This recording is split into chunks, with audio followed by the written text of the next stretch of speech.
अस्सलाम वालेकुम एवरीवन। आज की वीडियो में हम बात करेंगे कि ऐसी बीमारी के बारे में जो अक्सर लोगों को होता है लेकिन उनको पता ही नहीं चलता कि मुझे कोई बीमारी हुई है। और वो बीमारी है नेल इन्फेक्शन की।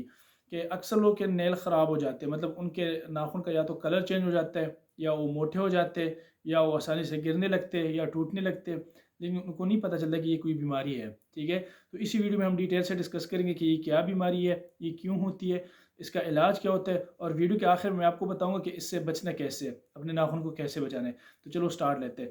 सबसे पहली बात कि ये है क्या। असल में ये होता है कि ये एक फंगल इन्फेक्शन है जो नाखून को हो जाता है। और जब ये हो जाता है तो इनिशियली तो नाखून अपना कलर चेंज कर लेता है। अगर उस स्टेज पर हम इसको कंट्रोल ना करें, उसका इलाज ना करें, तो फिर ये कलर चेंज होने के बाद मोटे हो जाते हैं, यानी नाखून मोटे हो जाते हैं।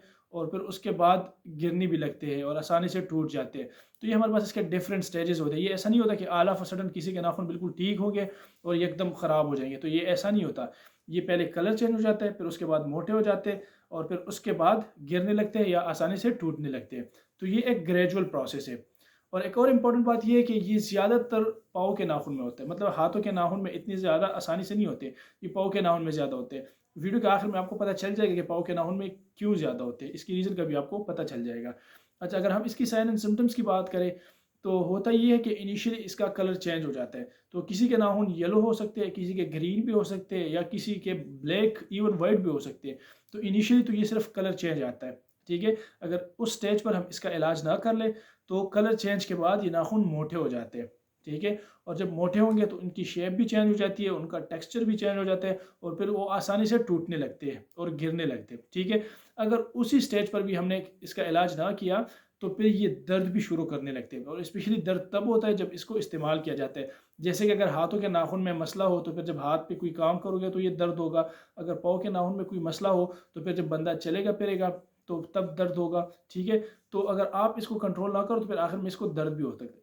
अच्छा, अगर इस स्टेज पर भी कंट्रोल ना किया, तो दर्द के बाद ये इन्फेक्शन सराउंडिंग स्किन को भी स्प्रेड हो सकती है। ठीक है, तो नेल के साथ जो स्किन होती है वो भी रेड हो सकती है, उधर खारिश हो सकती है, और उधर क्रैक्स भी पड़ सकते हैं। तो अगर इस इन्फेक्शन को स्टार्ट में कंट्रोल ना करें, तो ये इन स्टेजेस से फिर गुजर जाता है। ठीक है, अगरचे ये कोई लाइफ थ्रेटनिंग कंडीशन नहीं है कि इससे आपको जान को खतरा है, लेकिन ये बीमारी है।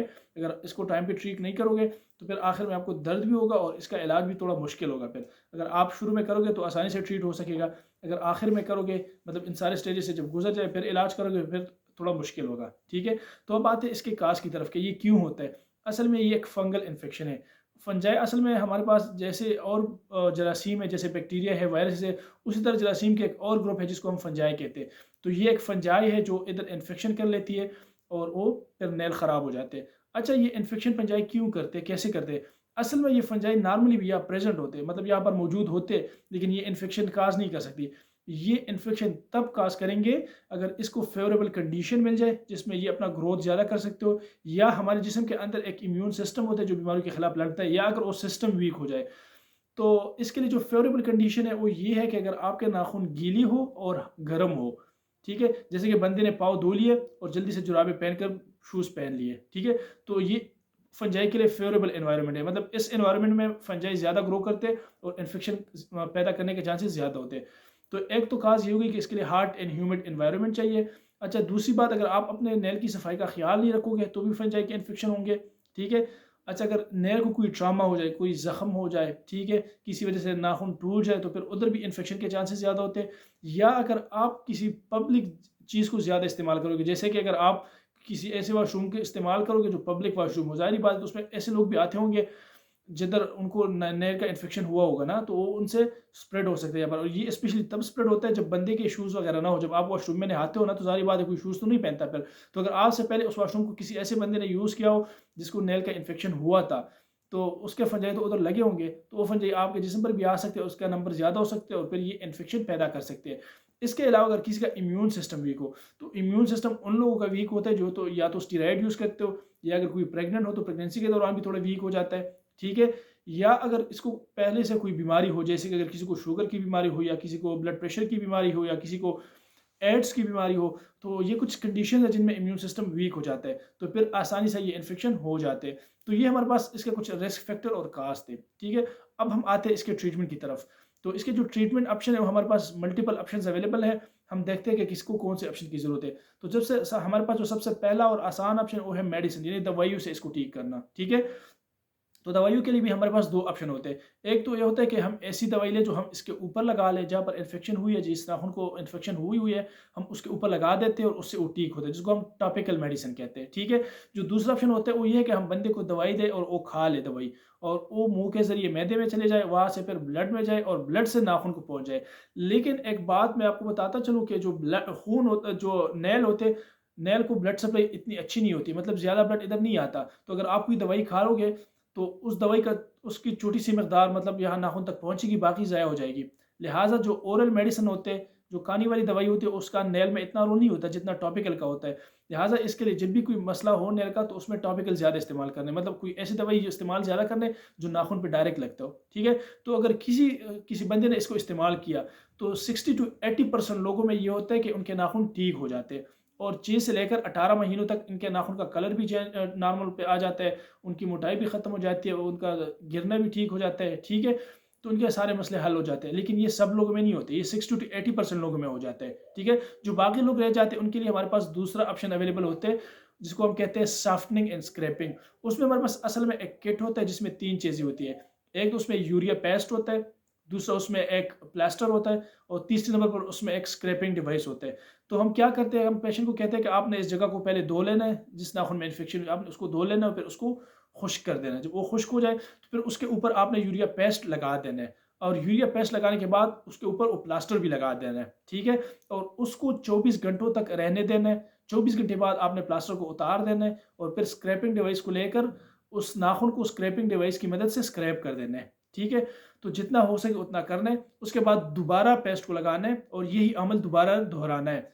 तो आपने इसी तरह हर दिन में एक दफ़ा इसको लगाना है, 24 घंटे तक रहने देना है, और फिर ये प्रोसेस को रिपीट करना है।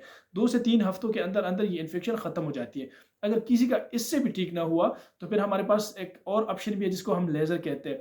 लेज़र का ये है कि जितना भी स्टबल इन्फेक्शन हो, जितनी भी स्टबल प्रॉब्लम हो, उससे ठीक हो जाते हैं, लेकिन उसका ये है कि इसके लिए मल्टीपल साइकिल चाहिए होती है, और ये एक्सपेंसिव है, तो हर कोई इसको अफोर्ड नहीं कर सकता। लिहाजा लेज़र इतना ऑप्शन यूज़ में नहीं है, इतना ज़्यादा इस्तेमाल नहीं होता। जो आखिर वाला ऑप्शन है, अगर किसी से भी ठीक ना हो, या तो इन्फेक्शन बहुत ज़्यादा सीवियर हो, या दर्द बहुत ज़्यादा हो रहा हो, या किसी बंदे ने सारे ऑप्शन इस्तेमाल कर लिए, मतलब उसने मेडिसिन भी कर लिए, उसने ये सॉफ्टनिंग एंड स्क्रैपिंग वाला ऑप्शन भी कर लिया, उसने लेज़र भी कर लिया, लेकिन उसका ठीक नहीं हो रहा, तो फिर आखिरी ऑप्शन जो हमारे पास रह जाता है, इसको हम कहते हैं नेल रिमूवल, कि हम छोटी सी सर्जरी करते हैं जिसमें हम नाखून को निकाल ही देते हैं, ठीक है। तो उसके साथ बंदे के नाखून ठीक हो जाते हैं, और 1 साल से लेकर 2 साल में के अंदर अंदर वो नाखून दोबारा निकल आ जाते हैं, ठीक है। तो ये हमारे पास इसके ट्रीटमेंट के मल्टीपल ऑप्शन है। अच्छा, अब कुछ ऐसे टिप्स मैं आपको देता हूँ, तो अगर आप उन पर अमल करोगे तो आपके नेल के इन्फेक्शंस नहीं होंगे। सबसे पहले बात, आपने अपने नाखून को जब भी धोना है, उसके बाद उसको सुखा देना, उसको खुश्क कर देना है, ठीक है। दूसरे नंबर पर, आपने टाइट शूज़ नहीं पहनने। अगर आप टाइट शूज़ पहनोगे तो उधर ऑक्सीजन जाने के चांसेस फिर कम होते हैं, और इधर वो एनवायरनमेंट, जो फेवरेबल एनवायरनमेंट होता है फंगस का, वो भी फिर मिल जाता है। लिहाजा आपने सफाई का ख्याल रखना है, आपने टाइट शूज़ नहीं पहनने, आपने नाखून को सही काटने हैं, ठीक है। अच्छा, इसके साथ साथ आपने किसी पब्लिक जगह को बगैर शूज़ के इस्तेमाल नहीं करना। जिस तरह शुरू में मैंने बता दिया है कि अगर आप किसी जिम को या किसी वॉशरूम को इस्तेमाल करोगे जिसमें पहले से कोई इन्फेक्टेड बंदा आया हो, जिसको पहले से इन्फेक्शन हो, तो ज़ाहिर बात है उससे आपको लग सकता है। तो ये कुछ टिप्स थे, अगर आप इन पर अमल करोगे तो इंशाल्लाह आपको नेल के इन्फेक्शन नहीं होगा। अगर किसी को नेल की इन्फेक्शन ऑलरेडी है तो उसको चाहिए कि अपने करीबी डॉक्टर के पास जाए, उससे मशवरा करे, और वो आपके मुताबिक आपको इलाज रिकमेंड कर देगा, तो आपने उस पर अमल कर देना है।